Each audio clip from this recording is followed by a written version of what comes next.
Every journey is an adventure. My family recently took a trip to the Grand Canyon. You know, it is one of the 7 wonders of the natural world, and there's a reason why millions of people go to the Grand Canyon every year. Before we went, we took plenty of time preparing for the journey. On top of that, we discovered that 6 people had died in the month before we arrived. So we knew that there were great hazards. Just because you're seeing breathtaking views doesn't mean that you should be doing stupid things, taking selfies on the edge of cliffs. So we were definitely prepared before we ever went. And of course, when we got there, we were not disappointed. There were breathtaking views all around. So as we look at this journey of parenthood, we're going to talk today about transitioning to parenthood. Just like we had to do our homework and find out what to expect at the Grand Canyon, to make sure we had enough water, to make sure we had all the sun gear that we needed to in a desert environment. So you as parents are wisely here, watching this, getting ready for that time, because you know very soon baby is coming. For us to get off that shuttle bus and walk up to the ledge and look out and see the Grand Canyon, that was magnificent. That's when the journey truly began. And of course, your journey will begin as you hold that little baby in your arms for the very first time. You look down in that sweet little face. You know, that is the face of the future, the face of hope. Great joy will come as you get to spend time celebrating your child as they grow and grow into adulthood, actually. For 18 years, usually, children are in our home, they're growing up. We get to celebrate with them the joys of so many milestones, them taking their first step. There's so many amazing things.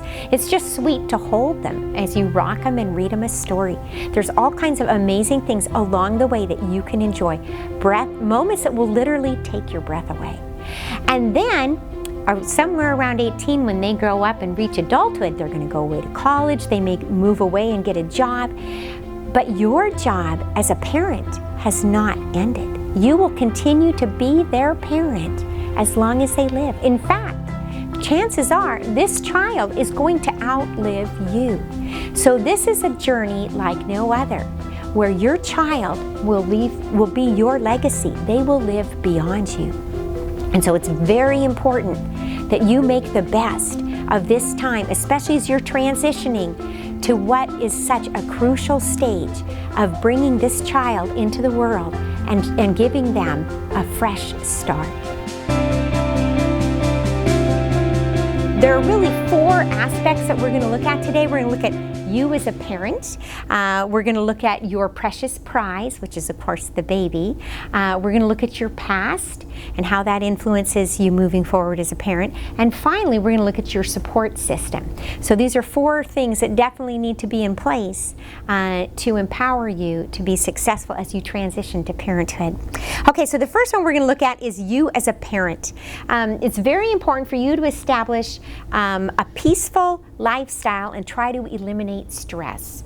Believe me, when a new baby comes, those of you that don't have a baby yet and this is pregnancy number 1, life gets really crazy when you're up at night with baby feedings and all the things that are going on. So the more that you can eliminate in your schedule right now that's causing stress, that's going to give you the advantage, because you're going to be getting some extra stress very soon. So try to pare down and make things as smooth as possible. Also, if there are people that create stress for you, try to minimize your contact with those kinds of people, because you know that's going to escalate the issues. So you're going to try to make your life as peaceful, slow things down. The next one is you need to resolve your problems privately. When there is an issue and you're having an argument or something like that, don't do it in front of baby. Baby, even though, before baby can speak, there's a great risk that you treat baby like some kind of an object, because baby's not talking to you and moving around. Baby is absorbing all the emotional stuff that is going on in that room. And so baby is very attuned of what's going on. So if you're going to have an in-depth conversation with somebody, you're going to have a little bit of an argument, whatever, pick up baby, put baby in the crib or the bassinet or whatever in another room, shut the door, and then have that conversation. Try to keep baby away from this. Babies absorb all these toxic emotions. So you do not want as much as possible, you want baby to be out of the room of that, so that they can have a more peaceful disposition. Believe me, if you are yelling, baby's going to start screaming, and then it will escalate everything. So it's much better to keep baby out of that. And then the next one, develop a schedule for rough spots in your day. If you already have trouble getting out the door for work, or you already have trouble at dinner trying to pull it all together, work on smooth lining and streamlining your schedule. What are some sub-tasks that you can do? How can we make this go smoother? Just step back and analyze what the rough spots in your day, trying to make things go smoother. If you can do that before baby comes, you are giving yourself an advantage. Okay, and then in closing, there's Proverbs 3, 5, and 6, which talks about trust in the Lord with all your heart and do not lean on your own understanding. In all your ways acknowledge Him, and He'll make your paths straight. That is a promise. And so it's very important as you're about to be embarking on something that's different, to trust God with these kinds of things. And now you're going to get a chance to break up into small groups and to discuss some of the things you can do in your home to make things more peaceful.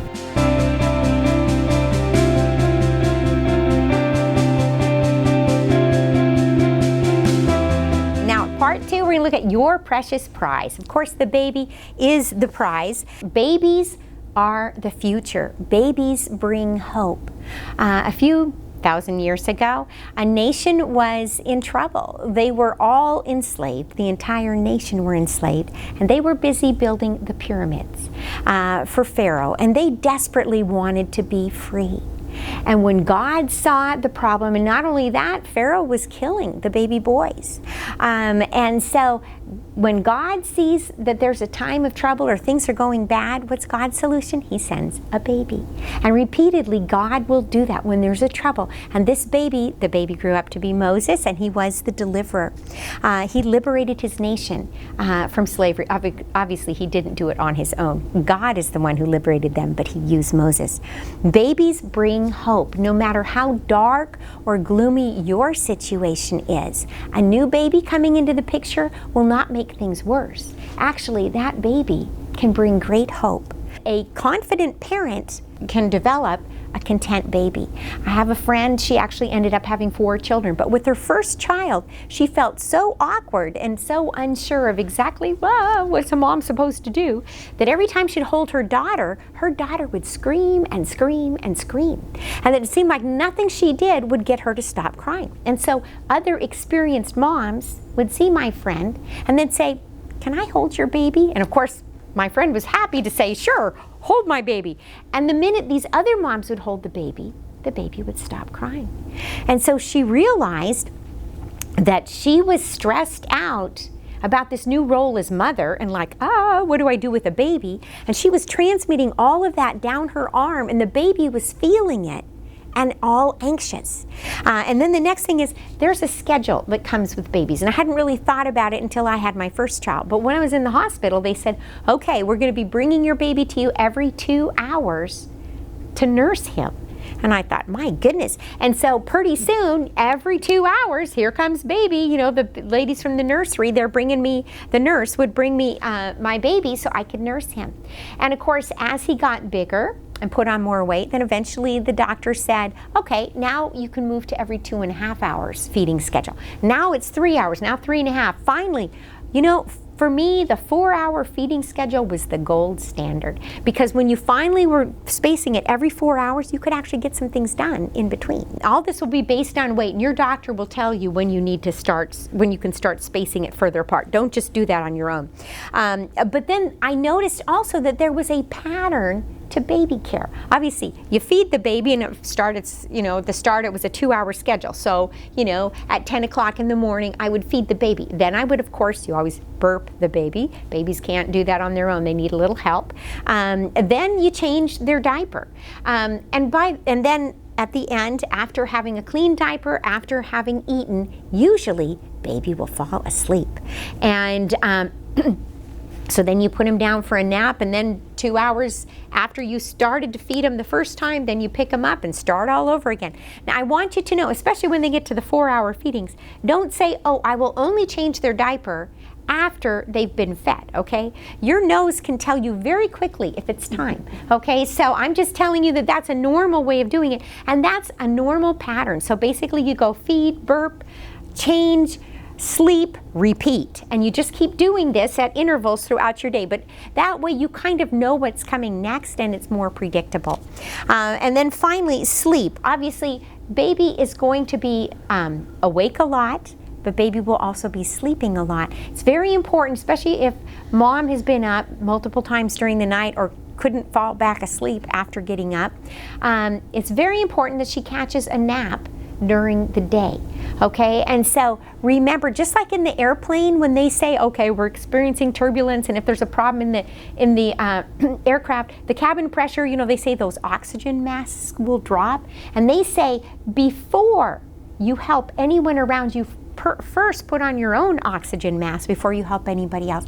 And you need to remember that as a parent, that you need to be taking care. If you are not taking care of yourself, then you can't be doing a good job taking care of your child. Happy baby. It is very important. There's, even before baby speaks, okay, in those first couple of months, there is still cause and effect going on. And baby starts to realize that. So if every time baby cries, mom comes running, then baby learns, oh, if I want mom or dad to come, all I have to do is cry. And so I thought, because I've been in the classroom and dealt with a lot of children who were whining and complaining, I thought, I think I'm going to respond when my children make happy noises. And so I would be listening, and the minute a happy little gurgle or coo, like I'd have them in their little swing and they'd be in the kitchen with me while I'm cooking dinner. And so the minute I heard a happy sound coming from baby, then obviously if I could leave what I was doing at the kitchen counter, I would go over and say, oh, you're so happy, and rub their cheek or tickle their toes or do something like that and go back to work. Well, it developed in the kids an attitude of cheerfulness, because they made that cause and effect. When I'm happy, guess what? Mom comes, you know.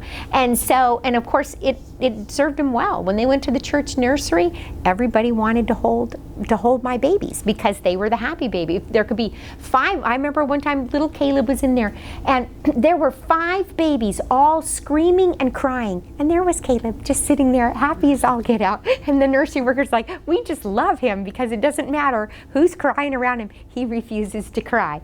But okay, and then finally I have a friend, Nurse Cammie, and she had raised 3 sons, and she was working in the church nursery, and she'd walk in there sometimes, they'd have 2 or 3 babies cry, cry, cry in the nursery, and she brought a little iPod that she had downloaded all of these soothing classical songs, and she put them up on a high shelf, you know, so nobody could reach it, and she would just have that softly playing in the background. Within a minute of Cammie turning on that music, all the crying had stopped, and those babies were listening to that music.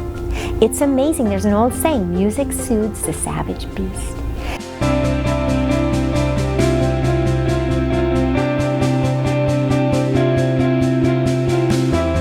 We're back with the third segment. This is your past, and it's very important for us to recognize the impact that our own childhood can have on us as parents. Sometimes you don't think about it, but you could actually be repeating things that happened in your own childhood subconsciously. And so on a personal note, it just so happens that after a long bout of depression, my mother took her life when I was 3 years old. And so suddenly that meant my dad was a single dad. Now, he had never signed up to be a single father, and I don't think he appreciated the fact that he was now stuck raising 3 small children. So I think my father may have resented that. When he came home from work after having a long day at the office, then he was stuck with 3 small children to deal with. Yes, we had a housekeeper in the home while Dad was at work. But in the evening, he was definitely, you know, in charge. And so just so happens that I was the most outgoing of the 3 children in my family, and so I was definitely a source of noise and activity, and I think my dad wanted it a little quieter in the house. So anyway, unfortunately, I was on the bad end of some very severe punishment, harsh punishment, whatever you want to say. And so I definitely grew up thinking that life was not very fair. And then later my dad met this lady. She was a nice lady, and I started dating her, and then they got married when I was 8. And I was so excited. She had 2 sons, so I would get 2 more brothers in the deal. I didn't care to get more brothers, but I was definitely excited about getting a mom. We knew that my sister and I knew we were the only kids in our public school that didn't have a mom. And so we thought, well, we're finally joining the ranks with the rest of the kids. And but when they came home from the honeymoon, we found out very quickly that that nice lady my dad had been dating was somebody different than the stepmother who walked back in the door. And so she had 2 standards. There was a standard for her 2 boys. They were definitely in the privileged camp. And then there was the crumbs that the 3 of us children got. And so again, I got to see that life isn't fair. She ruled our house with an iron fist, and my father, who had been so harsh, suddenly hid behind the newspaper in his easy chair while all hell was breaking out in our family. And so as the years went on, finally in junior high, I was, my stepmom was 5'10", I was 5'3", and there was no one to defend me for getting harshly punished for very minor offenses. And so, but I used to think, one of these days, I'm going to grow tall. I'll be 5'10", and then I can defend myself. But that day never came because I never grew any taller. Finally, when I was 16 years old, I went to something called Basic Youth Conflicts, and there's a man named Bill Gothard, and he spoke about many issues, but one of them was a root of bitterness. And he talked about the fact that if you have a broken relationship where this person is hurting you, you can develop a root of bitterness, and then that becomes toxic inside of you, and it actually can turn you into the same kind of person that you are bitter toward.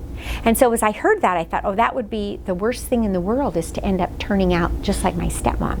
So I knew that I needed to forgive her, even though she didn't deserve to be forgiven. She certainly had never apologized.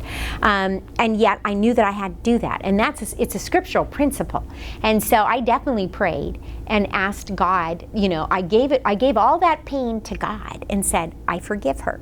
And in doing that, it was amazing how then if things erupted at the house, maybe she was mad at me, she'd reach out, she'd grab my hair, rip out a handful of hair and stand there with her fist shaking my hair in her hand at me, that kind of stuff. Yes, of course, my head hurt, but she wasn't able to touch me on the inside because I had forgiven her.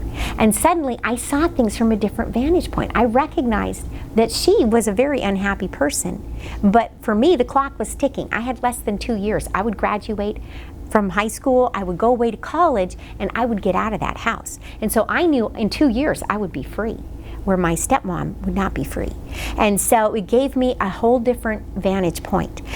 So it's like it set me free. So today I'm going to talk about your past. And obviously I don't know what kind of wounds you may be carrying, what kind of baggage you may have, who has harmed you over the years. And I hope that you've already forgiven them. But if you haven't, if that wound is still an open wound, you know, the fear that you experienced can be temporary, okay? You don't have to be afraid that you are doomed to repeat that as a parent later on. The pain that you experience, obviously you can be thinking about it, and every time you think about it, you can be in pain. That can also be temporary if you can just let go of whatever this person has done. Give it to God. Let Him have it. God says, vengeance is mine, I will repay. Give God all those toxic emotions. He wants them. He wants to set you free. So now we've got some questions for you. Definitely, I expect, you know, I hope you can talk with somebody about these things and really be specific about what those things are, because you will be set free, and it means that you're not lugging that baggage, that ball and chain, you're not carrying that with you into parenthood, okay? Instead, you're going to get a fresh, clean start with a brand new baby that's full of hope. You don't have to be chained to what has happened in the past.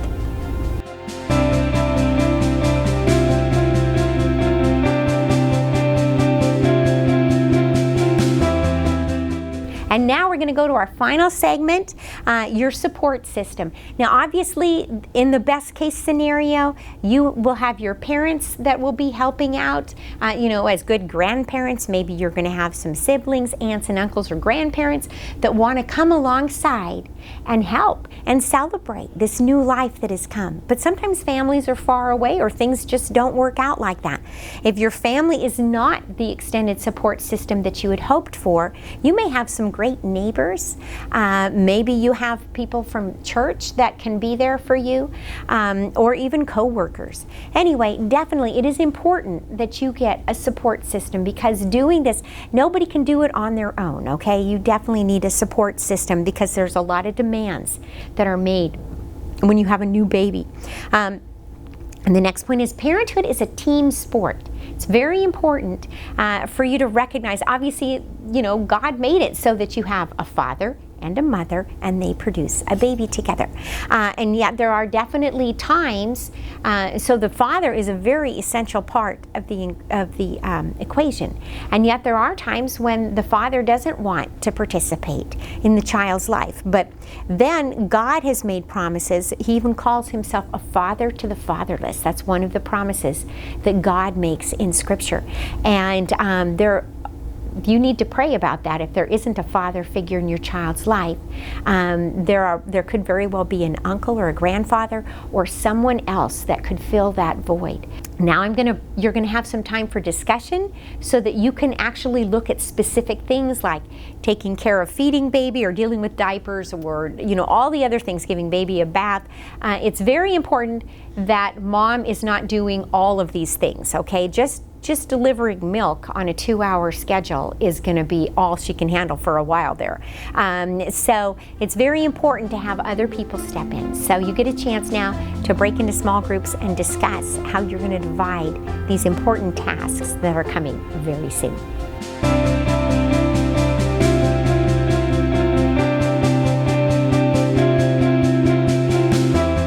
And so now, in closing, I want to introduce to you somebody named Miriam Ibrahim.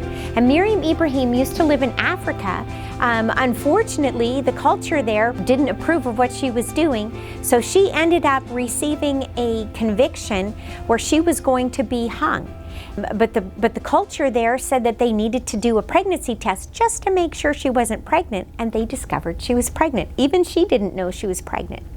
So when it became clear that she was pregnant, then they had to decide what to do, because of course if you hang the mother, the baby will die. And so even though she was convicted to die, she was allowed to live so that she could give birth to her baby. Not only that, they extended it so that she could her baby could live for 2 years before they would hang her, because of course they wanted to give the baby time to nurse and be nurtured by her mother so that she would have a maximum chance of survival. So this was an amazing story. When she finally got out, there was such an international outcry about Miriam's situation and the injustice of her situation that she actually was able to leave. She was pardoned, and she went to Italy. She actually got a chance to meet the Pope. And the Pope said, usually we talk about life and how the mother gives the baby life. And he says, but in your situation, it's the opposite. Because of the baby you were carrying in your womb, that baby gave you life. And Miriam knows. Even today, she has a beautiful 4-year-old daughter named Maya, and Maya did give her mother life.